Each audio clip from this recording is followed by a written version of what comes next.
আন্তর্জাতিক অঙ্গনের সবশেষ সংবাদ নিয়ে আমাদের প্রতিদিনের আয়োজন যমুনা আইডেস্কে শুরুতেই শিরোনাম। বৈশ্বিকভাবে ভয়াবহ দ্রুততায় ছড়াচ্ছে করোনা ভাইরাস। যুক্তরাজ্য, যুক্তরাষ্ট্র, অস্ট্রেলিয়া আর ভারতের বিভিন্ন অঞ্চলে নতুন করে লকডাউন। করোনার মধ্যেই চীনে মিলল ফ্লুধর্মী নতুন আরেক প্রজাতির ভাইরাস। শুকর থেকে মানুষে সহজে সংক্রমণযোগ্য হওয়ায় নতুন মহামারীর শঙ্কা।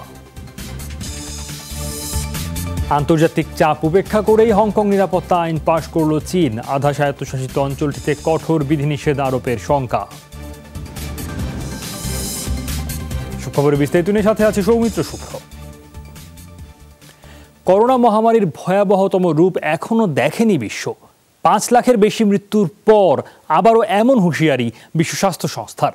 বলছে কিছু দেশে পরিস্থিতির উন্নতি হলেও বৈশ্বিকভাবে ভয়াবহ দ্রুততায় ছড়াচ্ছে ভাইরাসটি।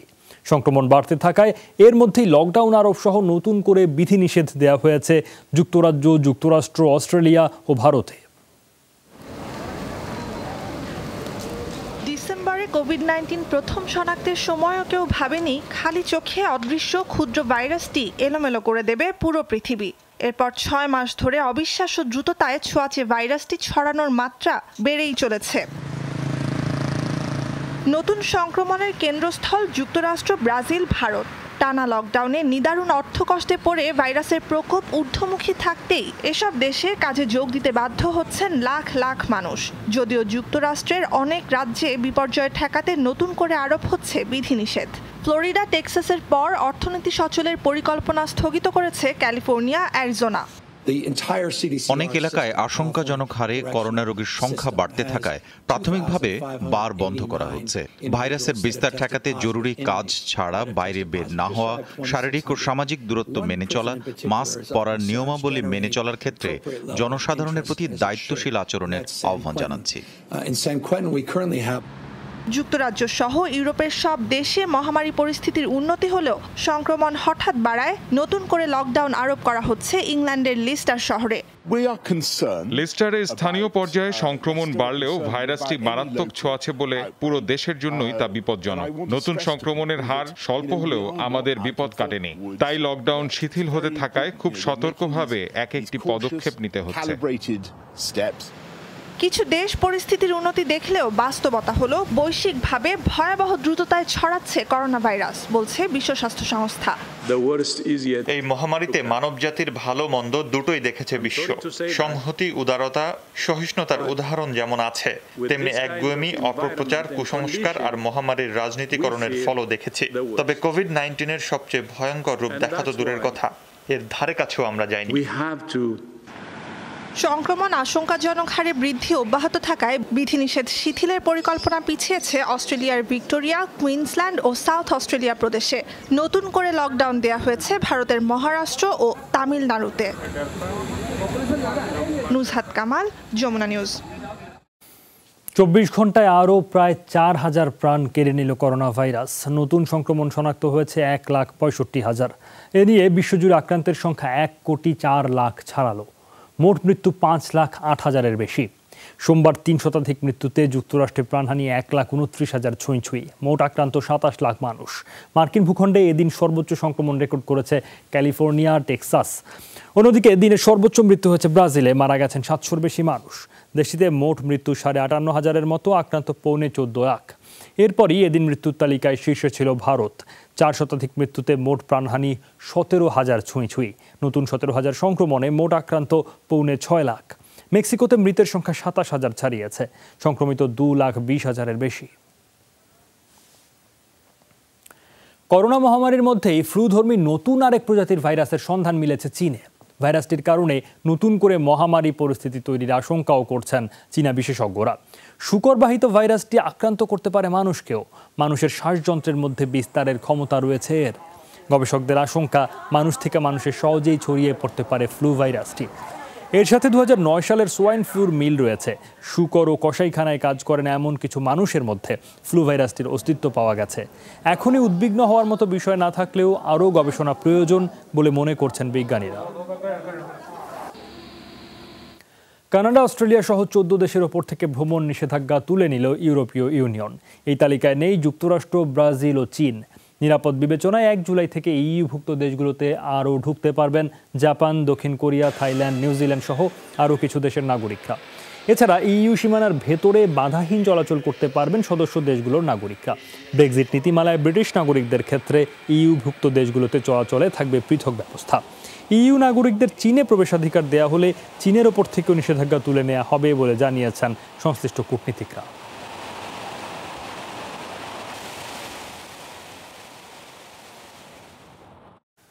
আন্তর্জাতিক চাপ উপেক্ষা করেই হংকং নিরাপত্তা আইন পাশ করল চীন। 3 দিনের বৈঠকের পর পার্লামেন্টের স্ট্যান্ডিং কমিটিতে মঙ্গলবার সর্বসম্মতভাবে পাশ হয় আইনটি, যা কার্যকর হতে পারে বুধবার। আইনটির বিস্তারিত এখনও প্রকাশ করেনি বেইজিং।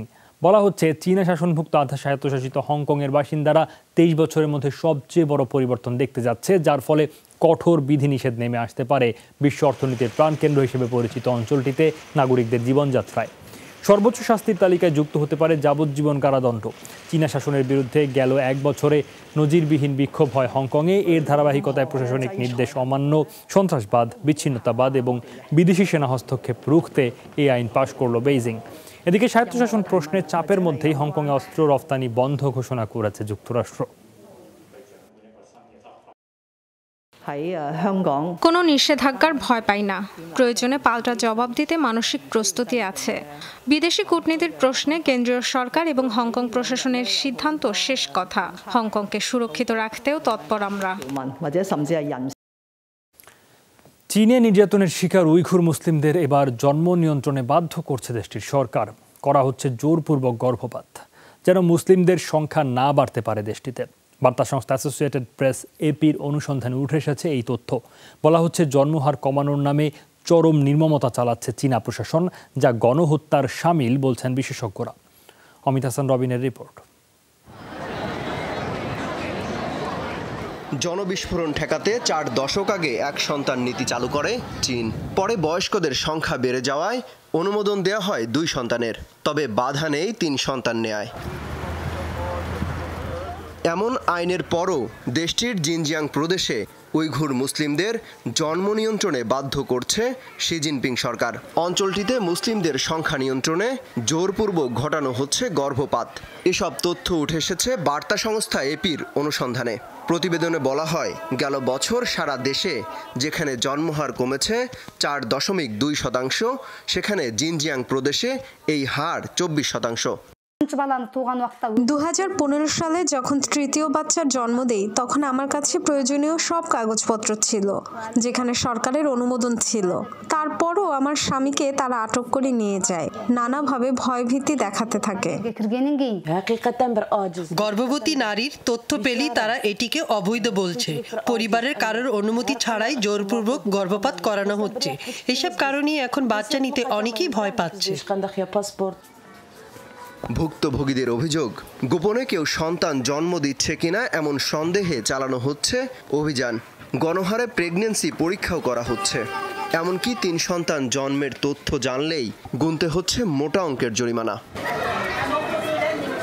একেবারে উল্টো চিত্র অন্য শহরগুলোতে। জন্মহার বাড়াতে উৎসাহ দেওয়া হচ্ছে স্থানীয়দের। সংখ্যালঘু উইঘুর মুসলিম সম্প্রদায়ের উপর এমন নির্মমতাকে গণহত্যা বলছে বিশেষজ্ঞরা। জিনজিয়াংয়ে সরকার জন্মহার কমানোর চেষ্টা করছে, তবে সেই পদ্ধতি প্রশ্নের মুখে। নির্মমতার কথা উঠে আসছে বারবার। নারীদের যেভাবে জোরপূর্বক গর্ভপাত করানো হচ্ছে তা স্পষ্ট জন্ম নিয়ন্ত্রণ নীতির লঙ্ঘন। শুধু তাই নয়, জন্মহার কমাতে পরিবারের পুরুষদের গণহারে গ্রেফতার করার মতো অমানবিকতাও চালাচ্ছে চীন সরকার। অমিত হাসান রবিন, যমুনা নিউজ। যমুনা ডেস্ক একটা বিরতি নিচ্ছে, একটু পরেই ফিরছি, সাথেই থাকুন।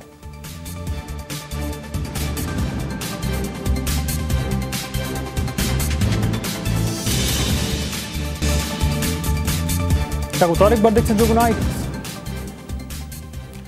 টিকটক, উইচ্যাট সহ 59টি চীনা অ্যাপস নিষিদ্ধ করল ভারত।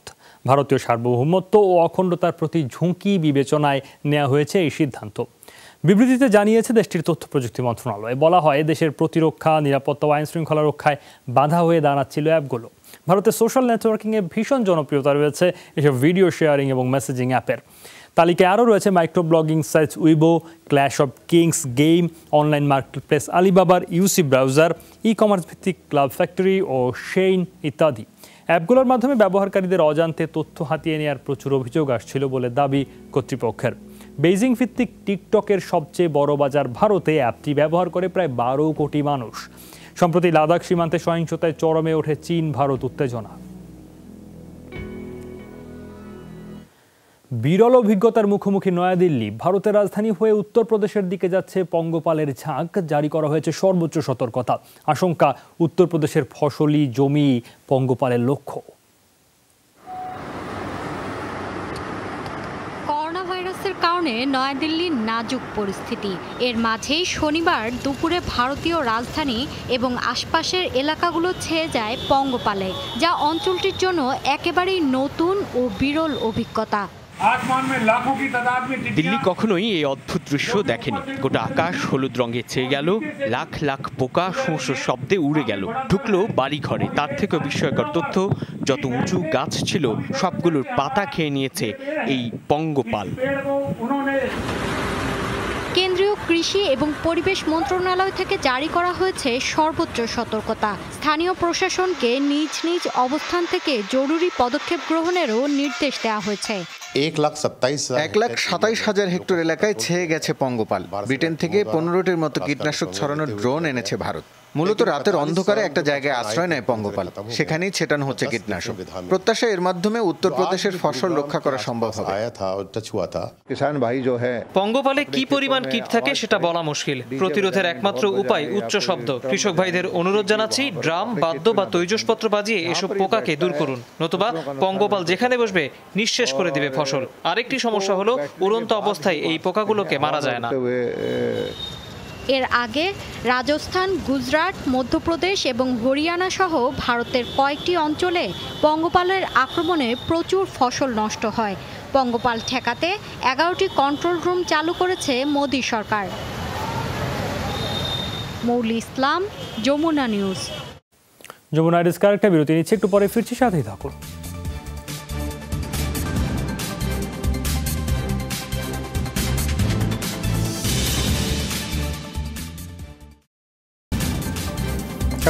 দেখছেন যমুনা ডেস্ক।